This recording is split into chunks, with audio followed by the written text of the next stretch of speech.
ساس کو بڑی تب چڑھی ہوئی تھی اور انہوں نے اس کے لیے اس سے عرض کی۔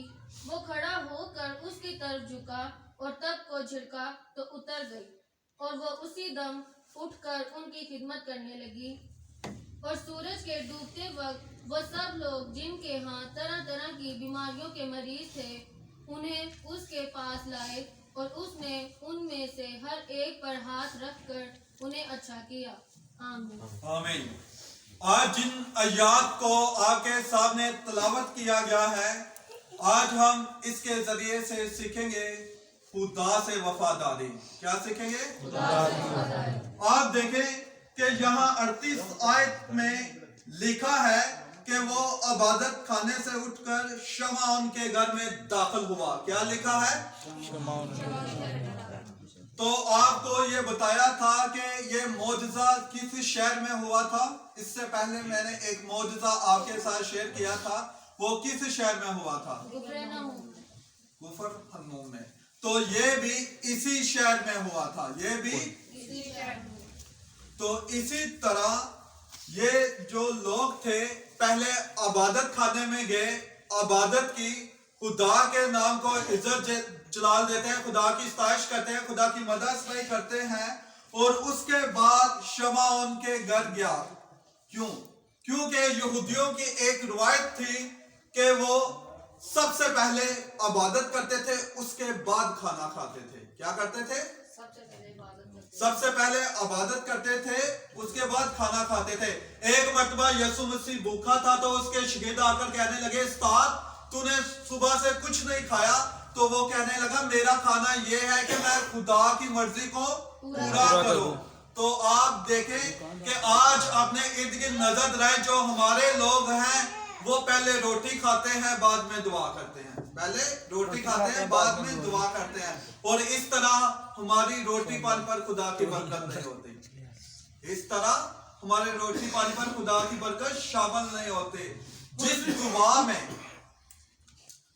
جس کھانے میں دعا شامل نہیں ہوتی، اس کھانے میں خدا کی برکت شامل نہیں ہوتی۔ تو اسی طرح آج اپنے ارد گرد نظر رہے، بہت زیادہ ایسے لوگ ہیں وہ کسی عبادت میں اس لیے شریک ہوتے ہیں کہ ہمیں کھانے کے لیے کیا ملے گا۔ بہت زیادہ لوگ اس لیے اس عبادت میں جاتے ہیں تاکہ ہمیں وہاں کھانے پینے کی چیزیں ملیں۔ تو جو لوگ یہ سوچ کر کسی عبادت میں شریک ہوتے ہیں ان کا اجر کھانا ہی ہوتا ہے، انہیں خداوند کی طرف سے برکت نہیں ملتی، انہیں خداوند کی طرف سے برکت نہیں ملتی، اور نہ ہی ان کے گھر میں خدا کی برکت شامل ہوتی ہے۔ تو اس لیے آپ دیکھیں جو یہودی لوگ تھے وہ اپنے بچوں کو کھانا دینے سے پہلے کہتے تھے دعا کرو۔ کیا کرو؟ دعا کرو۔ تو اس لیے ان کے لوگ اپنی جو مذہبی کتب ہیں ان میں بہت زیادہ مضبوط ہیں، وہ اپنی دینی تعلیم میں بہت زیادہ مضبوط ہیں، کیونکہ وہ روٹی کھانے سے پہلے دعا کرتے تھے، روٹی کھانے سے پہلے خدا کا کلام پڑھتے تھے۔ اور آپ میں سے بہت زیادہ ایسے لوگ ہوں گے جو کھانے کے لیے دعا چھوڑ دیں گے۔ کبھی ایسا ہوا ہے کہ دعا کے لیے آپ نے کھانا چھوڑا ہو؟ نہیں نا۔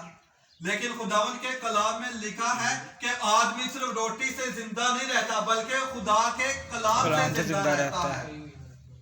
اور جب آپ، ایک سائنٹسٹ ہے اس کے معیار کے مطابق کہتے ہیں کہ انسان کھانے کے بغیر 3 دن زندہ رہ سکتا ہے، پانی کے بغیر 2 دن، اور آکسیجن کے بغیر 1 دن، اور امید کے بغیر انسان ایک پل بھی زندہ نہیں رہ سکتا۔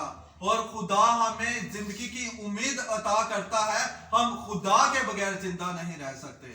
آپ دیکھیں کہ موسیٰ نبی 40 دن اور 40 راتیں بھوکا رہا، کیا اس کی ڈیتھ ہو گئی تھی؟ وہ زندہ رہا تھا۔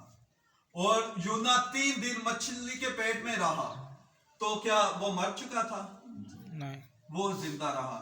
اسی طرح جب آپ کھانے سے پہلے دعا کریں گے، خدا کے نام کو عزت جلال دیں گے، خدا کی ستائش کریں گے، خدا کی مدح ستائی کریں گے، تو آپ کے گھر میں برکت ہوگی، آپ کے گھر میں برکت ہوگی۔ بعض دفعہ ہم یہ کہتے ہیں کہ ہم سارے لوگ بہت زیادہ محنت مشقت کرتے ہیں،